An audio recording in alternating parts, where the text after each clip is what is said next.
আসসালামু আলাইকুম সবাইকে। প্রেম নামের অপবাদ গল্পের ৪৮ নম্বর পার্ট। তো বেশি কথা না বলে চলুন গল্প শুরু করা যাক। ঋতুর বান্ধবীকে ভালোবাসে নীল শুনে বেশ অবাক হলো শাওন। যতদূর জানে নীল শেয়ার করে না, তাহলে কি ফায়েজের কাছে সব শেয়ার করতো? ফায়েজ বলল, অবাক হচ্ছ তাই তো, হওয়ারই কথা। নীল আমাকে বড় ভাইয়ের চেয়ে বন্ধু বেশি ভাবতো। এত বছর আমার বউকে আগলিয়ে রাখলো, অথচ আমার কারণে ছেলেটার স্বপ্ন শেষ। এত কথা বললাম কেন জানো? আমি চাই না তুমি ঋতুকে অন্য নজরে দেখো। আমার ঋতুকে কেউ বাজে নজরে দেখলে তাকে ওয়ার্নিং দেওয়ার এত সময় নষ্ট করে না ফায়েজ, কিন্তু এই প্রথমবার করলাম, কারণ আমিও জানি ঋতু আমার। শাওন চুপচাপ সব শুনলো। ফায়েজ চলে গেল।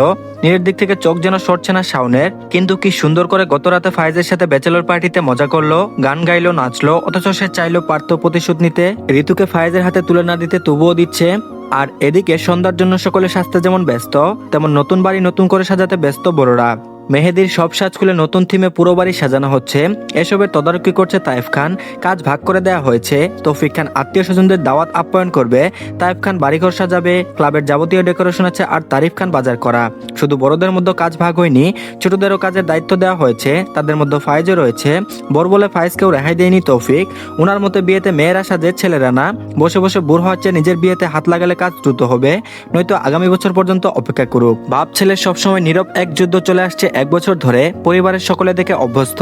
ফায়েজ এসেছে আজ ১ বছর হতে চললো, অথচ তাদের বাবা ছেলের যুদ্ধ শেষ হওয়ার নামও নিচ্ছে না। এর বাইরে আত্মীয় স্বজনেরাও কাজ ভাগ করে নিয়েছে। তাইফ খান আর মুনরিকের মামা একসাথে ডেকোরেশনের দিকটা দেখছে। নিখুঁত হওয়া যেন চাই। একমাত্র মেয়ের বিয়ে, তার উপর ছেলে দুটোই এক বাড়ির, ডাবল স্বাস্থ্য হবেই, যাতে কেউ বলতে না পারে এক বিয়ের খরচ দিয়ে দুইজনের বিয়ে সেরে নিচ্ছে খানবাড়ি। প্রাক্তন এমপির নাতির বিয়ে হেডলাইন হবে না, এটা কি করে হয়? যদিও না হয়, তারপরও হয়েছে বর্তমান এমপি পদে মনোনয়ন পাওয়া প্রার্থীর বোনের বিয়ে, সেটার খবর কাভার করা মানে বিরাট ব্যাপার স্যাপার। চারিদিকে লাইট ক্যামেরা, এ যেন কোনো এক সেলিব্রিটির বিয়ে।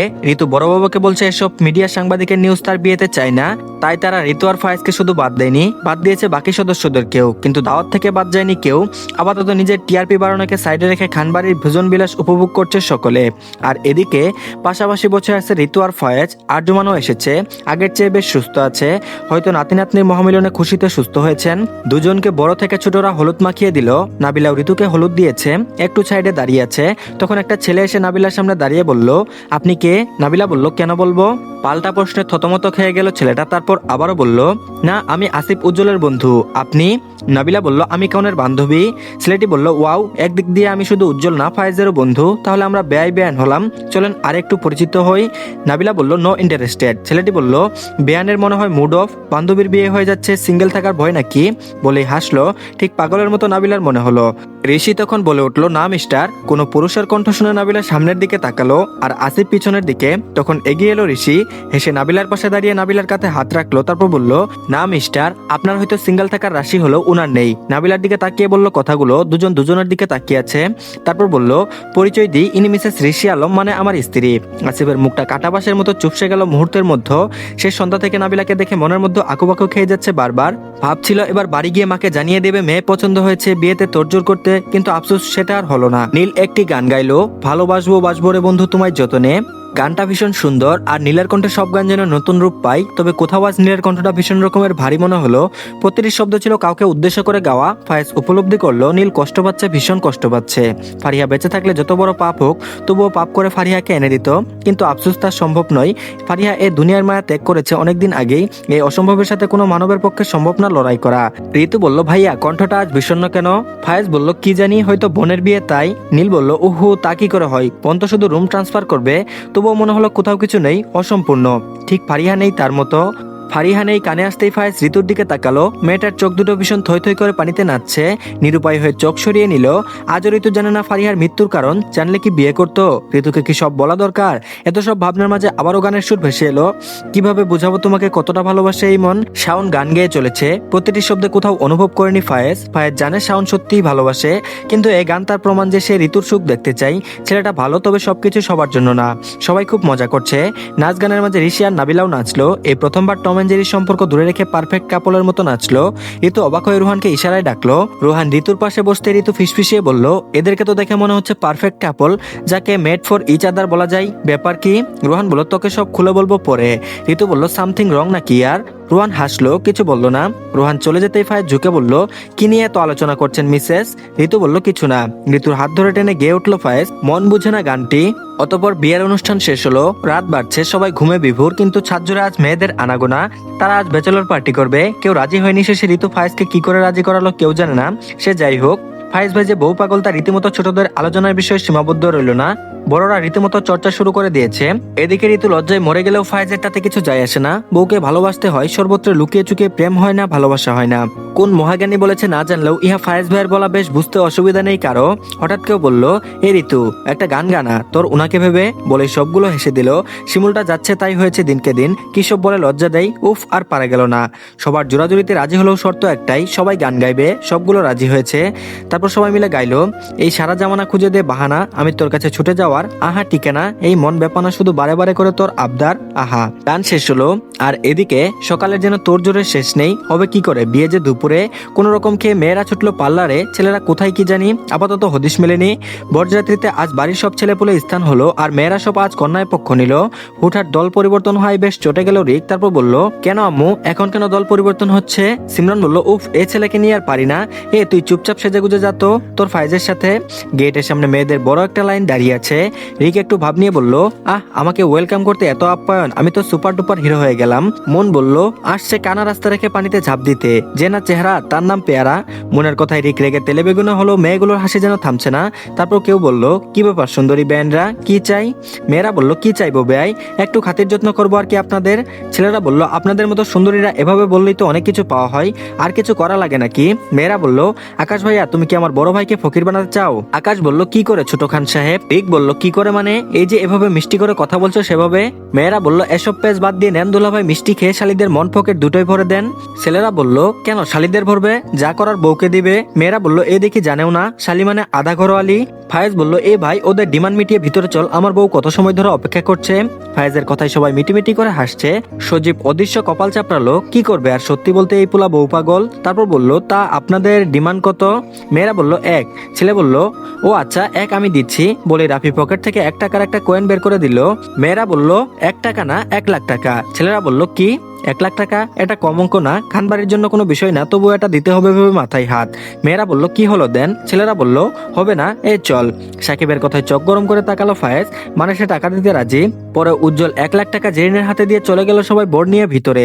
আর এদিকে অনেক প্রতীক্ষার পরে অবশেষে 3 কবুল বলে বিয়ে হলো ঋতু আর ফায়েজের। সকলে একসাথে আলহামদুলিল্লাহ বলল। বড়রা বিয়ে শেষ হতেই বাচ্চাদের রেখে চলে গেল খাবারের দিকে। ঋতু আর ফায়েজ পাশাপাশি বসে আছে। শিমুল আয়না ধরলো সামনে, তারপর ফায়েজকে বলল, আয়নায় কাকে দেখছেন দুলা ভাই? ফায়েজ বলল, অপূর্ণতা যেখানে নিত্যসঙ্গী, সেখানে ফায়েজ ঋতুর অনাকাঙ্ক্ষিত বন্ধনটা পূর্ণতার অন্য নাম মিসেস মুস্তাকিম খান ফায়েজ। আপনি সে অমূল্য রত্ন যা খানবাড়ির বাগানে বরাবরই শোভা পায়, হোক সেটা খানবাড়ির কন্যা রূপে কিংবা এ ফায়েজের হৃদয়ের রানী রূপে, বরাবরই আপনার সৌন্দর্যের সরবিসরাই খানবাড়ির আনাচে কানাচে। অবাক হয়ে ঋতু অন্য রূপে আবিষ্কার করলো ফায়েজকে। এতদিন তার রাগী গম্ভীর রূপ দেখেছে, যে শাসন করতে জানে আবার মলম দিতে জানে আঘাতে। আজ প্রথমবার দেখলো কোনো এক কবিকে, তার ভালোবাসার নিখুঁত বর্ণনাকে। রাফি ঋতুকে বলল, আপনি কি দেখছেন ভাবি? ঋতু মনে মনে বলল, দুদিন আগেও নাম ধরে তুই করে বলতো, কিন্তু এখন আপনি ভাবি বলে সম্বোধন করে যাচ্ছে। ঋতু বলল, আমার প্রশান্তি, আমার ভরসার জায়গা। আর এদিকে 3 গিন্নি আজ মহাব্যস্ত ছেলের বউ ঘরে তুলবে, কিন্তু কারো চোখে পানি নেই মেয়ের বিদায়ের। সদর দরজায় দাঁড়িয়ে মায়েদের এমন আচরণে আফসোসের নিঃশ্বাস ফেলল ঋতু। ঋতু এত জোরে আফসোসের সুর ছাড়লো, ফায়েজ অবাক হয়ে তাকিয়ে রইল। ফায়েজকে তাকিয়ে থাকতে দেখে হেসে বলল, মেয়ের বিদায়ের সময় মায়েরা কান্না করে, কিন্তু দেখুন আমার 3 মা হেসে বউ বরণ করছে। আসনা হেসে বলল, কারণ মেয়েকে আমরা দৃঢ় সম্পর্কে জড়িয়ে নিলাম তাই। ঋতু বলল, তাই বলে একটু জড়িয়ে ধরে কাঁদবে না? রবি খান বলল, কেন কাঁদবো, আর তোর দরকার হলে তুই কাঁদ। সেদিন ড্রয়িং রুমে পাটি বিছিয়ে দিত, মা ও একটু কাঁদুক, আমরা বসে গরম চা খেতে খেতে দেখি। রবির কথায় সকলে হাসলো, এমনকি ফায়েজও মুচকে হাসলো। অন্য সময় যে হাসিটা ক্রাশ খাওয়ার জন্য পারফেক্ট, আজও তার রাগের কারণ হলো। আসনা বলল, আর এমেজে তুই থামতো, আর আয় মা তুই মিষ্টিমুখ করে শ্বশুর বাড়িতে পা রাখ। ঋতু আর কম যায় না, ভদ্র মেয়ের মতো মিষ্টিমুখ করে 3 শাশুড়ির পায়ে হাত দিয়ে সালাম করে বলল, শাশুড়ি আম্মারা, আপনাদেরকে আজ থেকে মামুনি মেজমা ছোট আম্মা বলে সম্বোধন করব। মেয়ের মুখে এমন সম্বোধন শুনে সবাই অবাক। এই মেয়ে সম্পর্কের বদলের সাথে সাথে সম্বোধনও বদলে নিল। সিমরান কান মলে দিয়ে বলল, বেশি পাজি হয়েছিস তাই না? ফায়েজ বলল, ছোট মা আমার বউয়ের কান ছিঁড়ে নিয়ে যাবে নাকি? সিমরান বলল, দেখো আপা দেখো, ছেলে বিয়ে হয়েছে কয়েক ঘন্টা আগে, এখন থেকে সে বউয়ের আঁচলের তোলে। হাসনা খান বলল, দেখলাম ছোট মেজো, ছেলে আমার আর আমার নেই, তোর মেয়ের হয়ে গেছে। রবি খান বলল, ভালো তো, মেয়ে আপনারও ছেলেও আপনার, এখন আপনি খুশি তো? হাসনা খান বলল, আই মিষ্টি মুখ করাই তো কেউ। আর এদিকে ফায়েজ বলছে কি ব্যাপার, খানবাড়ির বাচ্চা কাচ্চা সব এখানে, আমার দরজা পাহারা দেওয়া হচ্ছে কেন? পিচ্চিরা বলল তোমার বউ রুমে আসবে তাই পাহারা দিচ্ছিলাম, এখন আমাদের বিদায় করুন। ফায়েজ বলল তা কি কুলে করে নিয়ে যাব? রিক বলল এত কষ্ট করতে হবে না দুলা ভাই, আমাদের খুশি করে দিলেই হবে। ফায়েজ বলল কত চাই? ছেলেরা বলল 2 লাখ। ফায়েজ বলল ডাবল কেন? পিচ্চিরা বলল ডাবল কারণ আপনার বরযাত্রীরা এখন বাসর ঘরে পাহারাদার হিসেবে যোগ দিয়েছে। হঠাৎ তারিফ খান বলল এ কি তোরা দাঁড়িয়ে আছিস কেন, ফায়েজকে যেতে দে। নীল বলল না না চাচু, আগে সালামি পরে যাওয়া আসা হবে। তারিফ খান বলল নীল তুই না ঋতুর বড় ভাই, তুইও দাঁড়িয়ে আছিস? নীল বলল আমি একা নাকি চাচু, আমার বড় ভাই মানে তামরিন খান উজ্জ্বলা আছে, যিনি এই মুহূর্তে মুখ লুকাতে বউয়ের আঁচলের নিচে রয়েছে। সকলের নজর নীলের কথা শুনে জেরিনের পিছনে, জেরিনের আঁচল মুখে দিয়ে মাথা নিচু করে আছে, সবাই হাসছে। তারিফ খান বলল আর লুকাতে হবে না, বের হয়ে আয়। উজ্জ্বল হেসে বলল চাচু আমি আসতে চাইনি, আসলে ওরা বাচ্চা তো তাই আবদার করলো, না এসে পারিনি। তারিফ খান বলল তা বেশ ভালো, আমায় ডাকলেও পারতো। ফায়েজ বলল ঘরের শত্রু বিভীষণ, তোমাদের দেখলে বোঝা যায়, বলে ফায়েজ জেরিনের হাতে একটা কার্ড দিয়ে দিল। টাকা পেয়ে সবাই খুশিতে চলে গেল। তারিফ খান বলল যা বাবা রুমে যা, দাঁড়িয়ে আছিস কেন? ফায়েজ বলল যাচ্ছি চাচু। তারিফ বলল নার্ভাস? ফায়েজ বলল না ঠিক আছে। তারিফ খান বলল আরে বাজান এমন হয়, আমারও হয়েছে, তুই তো প্রেম করিস নাই, আমি তো চুটিয়ে প্রেম করেছি, তারপরও বাসর ঘরে ঢুকতে আমার ঘাম ঝরে গেছে। সিমরান বলল আপনার আরো কত কিছু হয়েছে নির্লজ্জ কোথাকার, আসেন এখন। আর ফায়েজ রুমে যা, ঋতু একা বসে আছে। ছোট মার কথায় দ্বিগুণ লজ্জা নিয়ে ভিতরে ঢুকলো, কিন্তু ভিতরে গিয়ে চোখ কপালে, বউ তার ঘরে নেই, তাহলে বাইরে এত কড়া পাহারাদার এতক্ষণ কি পাহারা দিল? ওয়াশরুমের বারান্দা খুঁজেও বউ আর ফেলো না। হঠাৎ মনে পড়লো তার রুমের বারান্দা থেকে ঋতু রুমে যাওয়া যায়, তাহলে কি? আর ভাবলো না, দ্রুত বারান্দায় গেল। বারান্দায় গিয়ে আবারও চোখ কপালে ওঠার অতিক্রম, ঋতু বারান্দা টপকে আসছে। ফায়েজ দেখে হেসে বলল বাসর রাতে নাকি গিফট দিতে হয়, স্বামীকে তখন এত তাড়াহুড়ায় ছিলাম যে আনতে ভুলে গেছি, মনে যতক্ষণে পড়লো তখন ওরা আপনার সাথে লেনদেনে এতটাই ব্যস্ত যে এভাবে যেতে হলো। ফায়েজ কিছু না বলে চলে গেল রুমে। ঋতু একটু ভরকে গেল, পাশে এসে বসতে বসতে সালাম দিল। ফায়েজ জবাব দিল, এরপর ঋতুর দিকে তাকালো না, তারপর বলল রাগ করেছেন? সরি আর হবে না। ফায়েজ বলল জানো কতটা ভয় পেয়েছি। ঋতু বলল কেন, আপনার বউ পালিয়ে গেছে ভাবলেন? ফায়েজ চোখ গরম করে তাকালো। ঋতু আবারও হাসলো, তারপর বলল না, পরে গেলে কি হতো জানো? ঋতু বলল কি হতো? ফায়েজ উঠে যেতে নিলে ঋতু আবারও বলল কোথায় যাচ্ছেন? ফায়েজ বলল আসছি বসো। আলমারি খুলে একটা বক্স বের করে ঋতুর হাতে দিল, তারপর ঋতু বলল কি আছে? ফায়েজ বলল খুলে দেখো। খুব সযত্নে খুললো ঋতু, সেখানে একটা হীরার নেকলেস আছে। কয়েক বছর আগে এরকম একটা নেকলেসের জন্য ঋতু তার ভাইকে বলেছিল, গহনা পরার অভ্যাস না থাকা সত্ত্বেও নেকলেসটা পছন্দ হয়েছিল। উজ্জ্বল এনে দিবে বলেছিল, কিন্তু এক পিস থাকায় কিনতে দেরি করায় তা আর পায়নি। তো ধন্যবাদ সবাইকে, পরবর্তী পার্টও দিয়ে দেওয়া হয়েছে, তো সবাই দেখে নেবেন। আর সবাই অবশ্যই চ্যানেলটিকে সাবস্ক্রাইব করে দিন। আল্লাহ হাফেজ।